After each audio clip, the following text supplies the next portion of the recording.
Voy a compartir con ustedes algunas ideas que no van mucho más allá de lo que ya conocen, pero, perdón, pero tengo un poco cascada la voz, pero me he tomado la libertad de grabar estas reflexiones.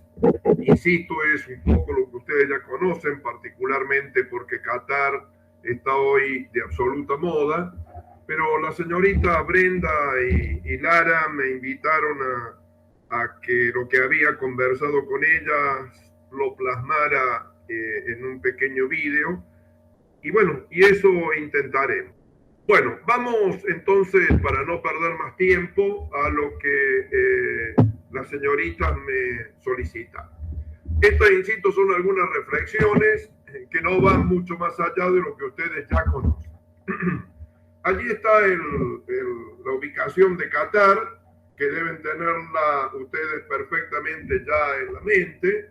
La he colocado aquí para considerar los grandes países o los poderosos países, tanto en riqueza como en poder bélico, que lo rodean. Y en particular porque Qatar ha sufrido desde el año 2017 hasta el 2021 un fuerte bloqueo por aire, tierra y entre comillas también mar.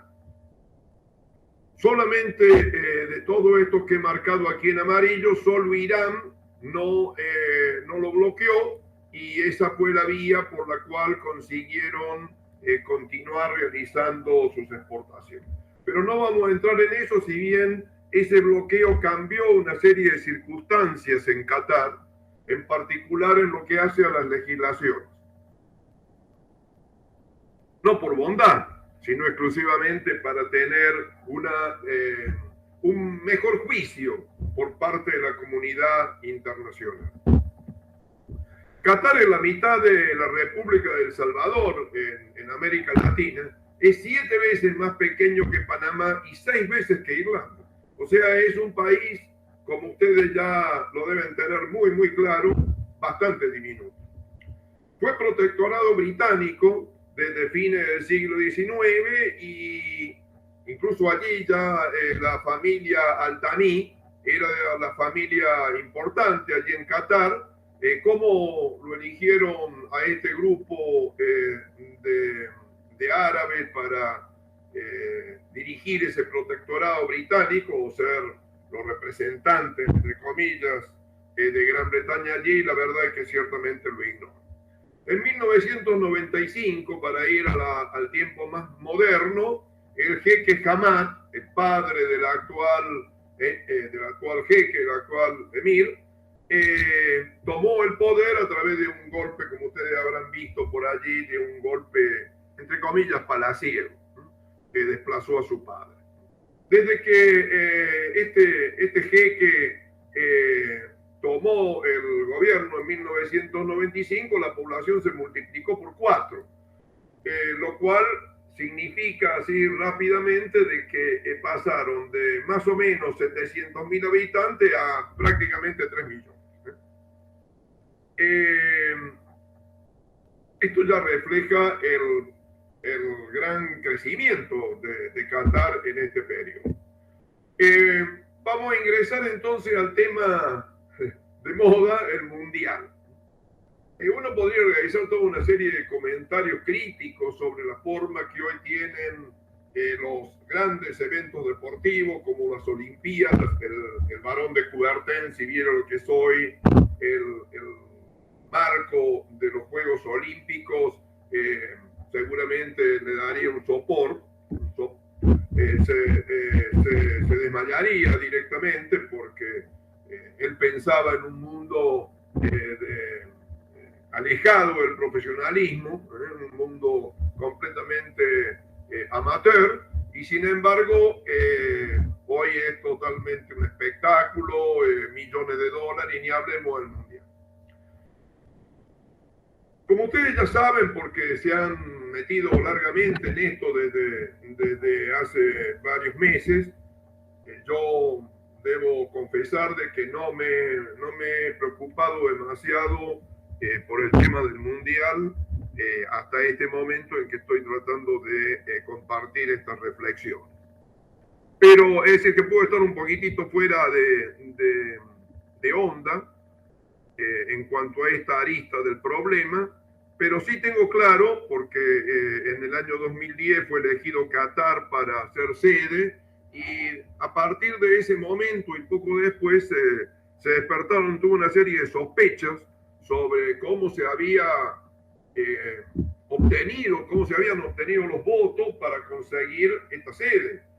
Primero, por todas las dificultades que implicaba realizarlo en ese lugar, cambiar el calendario, la situación climática, etcétera, etcétera. Y hay un informe que lo elaboró un abogado que, a pesar de su apellido muy castizo, ejercía en Nueva York, en donde había sido juez, y que presidía el Comité de Ética de la FIFA. Bueno, en ese informe, que recién se ha conocido bastante después de que García renunciara a esa presidencia debido a que no le llevaban demasiado el apunte a todas las observaciones que había hecho, ese informe García es bastante crítico sobre cómo Qatar consiguió alcanzar esos votos. Se habrían realizado, y esto lo decimos en absoluto potencial porque a ninguno de nosotros nos consta de modo alguno qué fue lo que sucedió. Se habrían realizado algunos pagos o incentivos hacia las personas que tenían que votar. En definitiva, Qatar lo que pretendía era lograr una ubicación en el concierto mundial a través de este evento deportivo del fútbol, y las obras que han contribuido, que van a contribuir a este mundial, le han insumido unos 200.000 millones de dólares de inversión. No en estadios necesariamente, pero sí en toda una serie de estructuras laterales. La infraestructura de autopistas, de caminos e incluso el subterráneo, que sería el más largo del mundo. Si no estoy mal informado, de unos 300 kilómetros. Bueno, por ejemplo, uno de los estadios es el primer estadio refrigerado a cielo abierto, lo cual significa que no está techado. Bien, salgamos entonces del Mundial, que es lo que más conocen, y voy a lo que yo tengo como más perfilado, que es la economía. En realidad la economía de Qatar es bastante particular, una economía absolutamente singular en el mundo. Era una zona de pobreza extrema, ya que todo era desierto. Y allí la gente vivía exclusivamente de pescar perlas. Era la pesca de perlas, allí en el Golfo Pérsico, lo que permitía, con profundas limitaciones, vivir a la gente, a las tribus nómades que se encontraban allí al borde del desierto, ya que tengan presente que allí no hay ríos y no hay lagos. Es decir, de que había que vivir de los pozos que se cavaban para obtener agua, o bien del agua de lluvia cuando llegaba, de vez en cuando. Pero esta pesca de perlas entró en profunda crisis cuando se descubrió allá en el Japón las perlas cultivadas, que eran más perfectas y además a medida. Por ejemplo, si uno quería una perla de color negro, puede obtener una perla de color negro. Perla cultivada, por supuesto. Las perlas también existen, naturales de color negro, pero son rarísimas. Bueno, hacia 1920 entonces esto entra en absoluta crisis y la ya precaria economía de Qatar directamente se hundió. Hacia 1940, recuerden que era un protectorado británico, se descubre petróleo. Pero esa explotación en realidad demoró y no era demasiado potente. Pero en 1971 se descubrió gas. Y allí apareció el gran futuro de Qatar, que eran enormes yacimientos allí al norte de la península, compartido, son yacimientos en la zona del Golfo, más que en el área terrestre, que es un yacimiento compartido con Irán, o sea, con la antigua Persia. Bueno, sin embargo, esta industria quedó un poco aparcada, allá estacionada a un costado, por una imposibilidad de traslado de ese gas. Pero allí hubo un paso importante de este jeque que tomó el poder en 1995 y que ya antes había tenido una gran influencia siendo el príncipe, el jeque Hamad, que invirtió en investigación y desarrollo para obtener un método de licuefacción y de regasificación del gas y para de ese modo poder exportarlo, ya que hasta ese momento el gas se podía solamente transportar en gasoductos, al menos en términos económicos.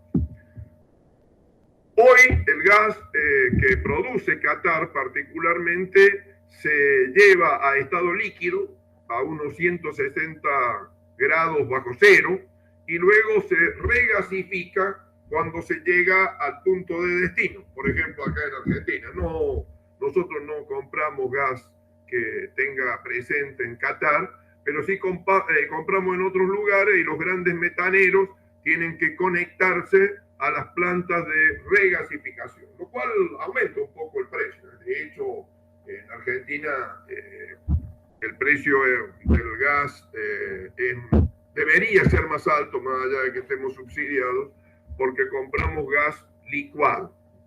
Bueno, este hecho de que el jeque consiguiera obtener esta investigación y desarrollo muy exitosa y generar un gran nivel de exportación ha dado pie a la gran prosperidad del Qatar de hoy, que lleva un ingreso per cápita de unos $110.000. Es decir, de que el perfil que ustedes ya están imaginando, supongo, aunque no lo tengo muy claro, el grueso de ustedes tienen cursos de economía, si no todos, es una clásica economía de renta. Y esto implica una serie de beneficios y de costos. ¿Qué es una economía de renta? Bueno, para decirlo sencillo, es aquella economía basada en general, no necesariamente en modo absoluto, en la explotación y exportación de un recurso natural. Ahora esta renta o esta diferencia surge, para ser bien claros en la exposición y no irnos en detalles más bien literarios, en que hay una diferencia entre el precio de venta de ese recurso y los costos de producción más los beneficios normales. ¿Qué pasa hoy con los costos de producción y los precios en el mundo catarí? Recuerden ustedes que habíamos mencionado que Qatar se dedicaba centralmente a la producción y exportación de gas, y allí estaba el eje de su producción. Fíjense, este es el costo de extracción y exportación de gas natural en Qatar. $4 por unidad de BTU, por unidad de energía en gas. Y fíjense estas otras empresas que no necesariamente son pequeñas, ni rezagadas, ni tienen elevados costos por ineficiencia, sino que las circunstancias incluso naturales hacen que esta compañía, por ejemplo, la que está más a la derecha, Pluto Expansion, está en $9 la unidad de BTU, el doble que Qatar. Es decir, que la renta de Qatar, ya desde ese punto de vista, ya ustedes perciben de que es alta, importante. ¿Cuál es el precio de la unidad de gas? El precio de venta. De 25 a $35 viene rondando en estos momentos, a principios de noviembre del 2022. ¿Y cuál es el costo en Qatar de la producción y exportación? $4. Es decir, que la renta más los beneficios normales, van a estar entre 21 y $31. Si nosotros realizamos la resta de los beneficios normales por unidad de gas, nos vamos a percatar de que la renta es realmente cuantiosa en Qatar. Y eso es lo que va permitiendo de que se acumule una importante fortuna en este país tan singular.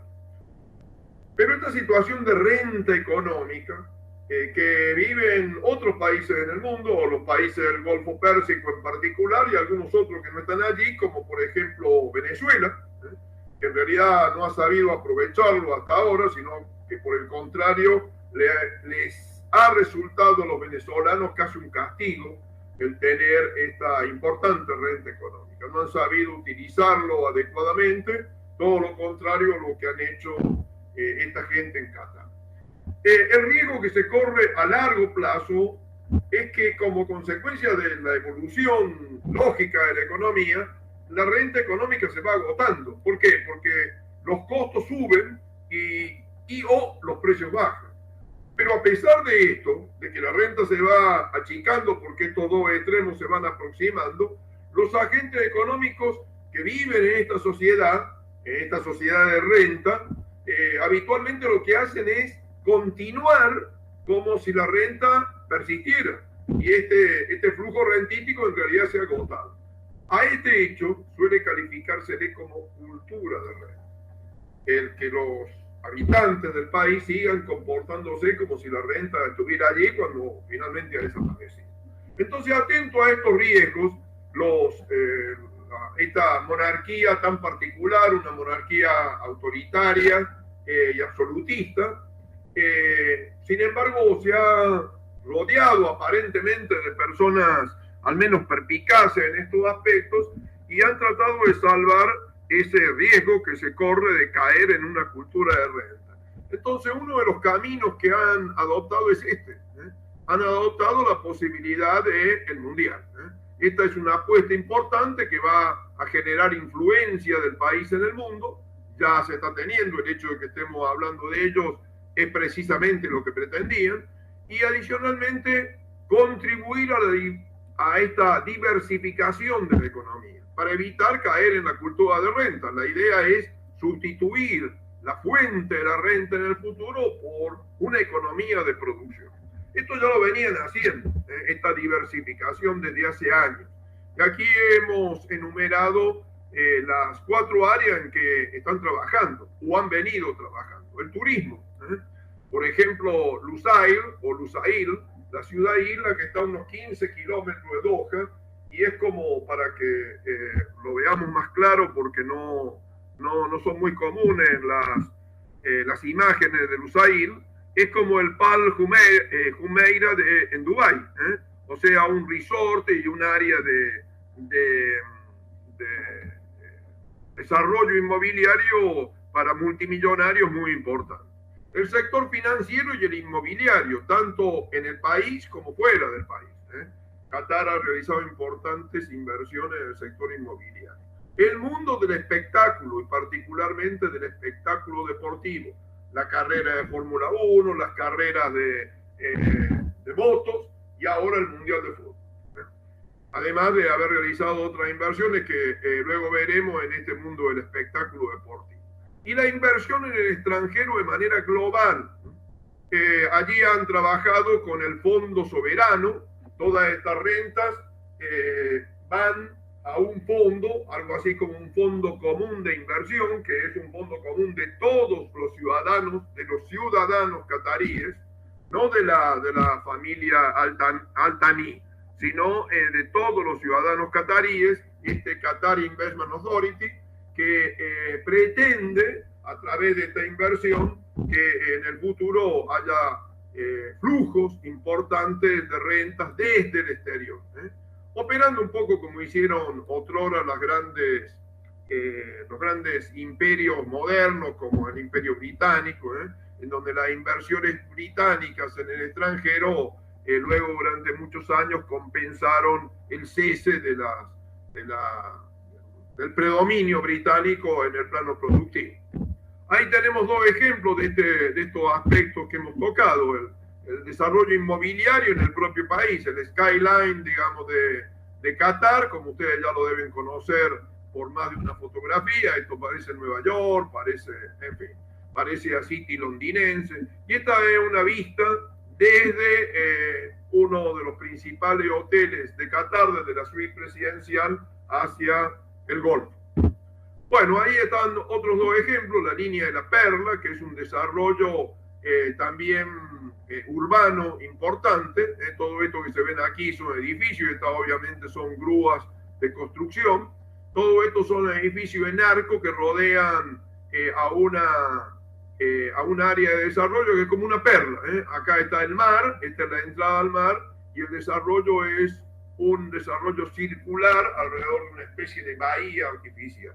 Y esta es un barrio allí en Doha, que construido por un multimillonario. Seguramente cada uno de los, ahí una habitación, es un piso, perdón, un piso no, un departamento de 2 habitaciones cuesta $500,000 de euros, y que tiene la forma de Venecia, o recuerda a Venecia, las construcciones venecianas, los puentes, esto es el mar, allí no hay ríos ni lagos. Esta es una entrada del mar artificialmente para, bueno, dar ese aspecto veneciano, digamos una Venecia de plástico, si ustedes quieren, una mezcla de Las Vegas y de Nueva York, finalmente esa área de Qatar. Este fondo, que es la gran inversión de Qatar, es de 450.000 millones, o sea que cada ciudadano catarí tendría un patrimonio de más o menos 1,3 millones. 450.000 millones dividido por los 300.000 cataríes ciudadanos, nos encontramos que es aproximadamente 1,3 millones. Este fondo es propietario del 15% de la capitalización de la bolsa de Londres, el 17% de la empresa de automotores más grande del mundo, que es la Volkswagen, el cuarto inversor en oficina en Estados Unidos, bueno, y además es propietario del 100% del PSG. Cabe aclarar que el PSG tiene por propósito, la inversión en el PSG tiene por propósito ganar dinero, no perderlo. Pero hasta ahora todos han sido pérdidas. Bueno, quizás no le interese tanto la economía, la parte esta de ganancias económicas, la inversión en el PSG, sino tal vez lo que se busque de alguna manera es tener una presencia en el mundo allí mediático y social europeo que le dé una cierta propulsión a Qatar. Mira, ahí están los logos de algunas de las empresas en que tiene una alta participación el fondo qatarí: Volkswagen, Tiffany, la famosa joyería, Iberdrola, que es una comercializadora de productos energéticos, la Shell, y Rosneft, que es la productora más importante de gas en Rusia. Allí está la evolución. Fíjense cómo se dispara la evolución de los fondos cataríes, este fondo soberano extranjero, desde el año 2006 con unos 20 o 30 mil millones de dólares hasta más de 300.000 en el 2015, pero que ahora está en 450.000, o sea que está aproximadamente por allí. La línea ha seguido un ascenso vertiginoso. Bueno, deberíamos mencionar algunos aspectos de la política y de la sociedad catarí. Este aspecto de la política por allí, no sé si está muy mencionado, pero en el año 2017, acusado de terrorismo, Qatar fue bloqueado por Arabia Saudita, los Emiratos Árabes, Bahrein y Egipto.